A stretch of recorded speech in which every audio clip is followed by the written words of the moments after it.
Well, I'm back in London, or should I say still in London if I was in London in the last video that I did. As you can see, it's a beautiful sunny day here in the city, and despite this being a non-video shoot trip down to London for myself, just some time to spend doing my own photography, here I am making another video.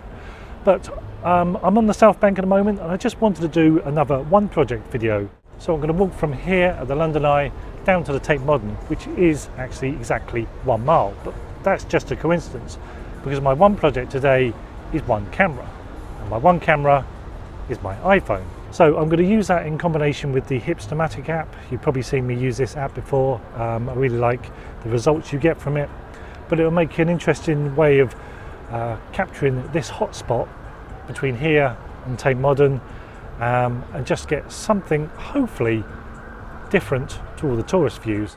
But hopefully I'm going to be going for more simple views, which is exactly what the app requires. You still got to go for those simple views, not the big open views. So I'm looking for square shots because it shoots in square, and then it'd be either colour or black and white, which is what the two options I go for using the app. Now what I like about this app is that all the processing is done for you. You set a preset and then you just go with the results that you've got. So it's a bit like shooting with film. And the only choices I make is whether I shoot with black and white, which is the rock film, or colour, which is the blank film. And I use both of those films with the John S lens that you get in the app. So the rest is up to the app. I frame up the views, which I hope are going to work well, and then I'm just relying on the app to give me some sort of result. Hit or miss, but hopefully it'll give an interesting result nonetheless. So as we're here, we'll start off with a view of the London Eye.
So how do I decide which film to use, the colour or black and white, in which situations? Well, it is as simple as that. If there's colour in the shot, I'll go for the colour film, and if there's black and white or no colour in the shot, I'll go for the black and white. The black and white obviously suits more graphic, simple scenes, and obviously the colour one will suit any splashes of colour that are there. Sunny day like this, I'm using the colour film a lot just because there's just blue sky in the background, patches of colour around, but there's no set rule. I'll switch and swap between the two, but I never have a look back at my images. I'm not going to look back at these until I process these ready for the video, so I don't know what I'm going to get. So the idea is that I take a shot, I don't know what I'm going to get, I won't look at it, so I won't go back and think, oh, I'll do that again in a different colour or in a different film. I'll just go with what I got. Who knows, nothing may work out, may be too contrasted, may not work out at all. Well, there's no shortage of colour up here, especially so when you contrast this with the grey concrete. So I reckon there could be a shot here. And yes, I will go for the colour film for this one.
Well, round there we had bright yellow, like that, and round here we have red.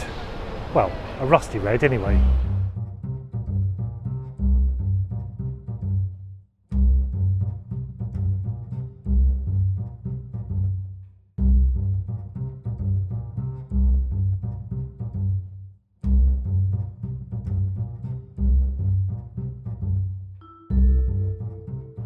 Well, as I've already done the National Theatre in another video, I'll ignore this location, well, except for this view perhaps.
Well, it was really hot here in London. I'm just taking a breather at the moment.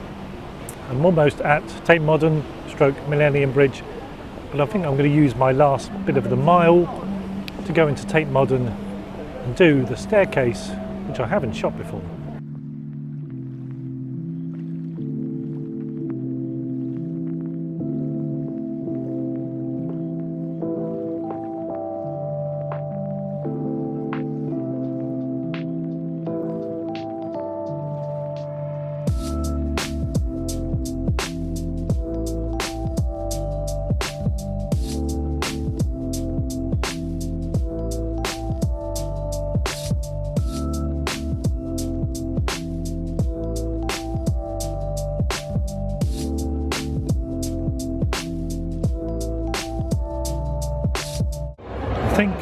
might have picked the wrong time to do this.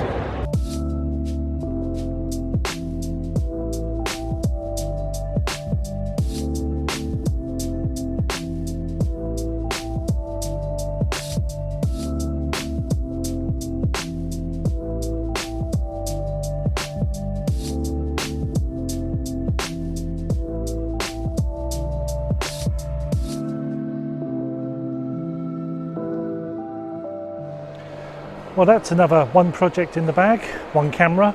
And of course you don't have to use an iPhone to do this type of photography.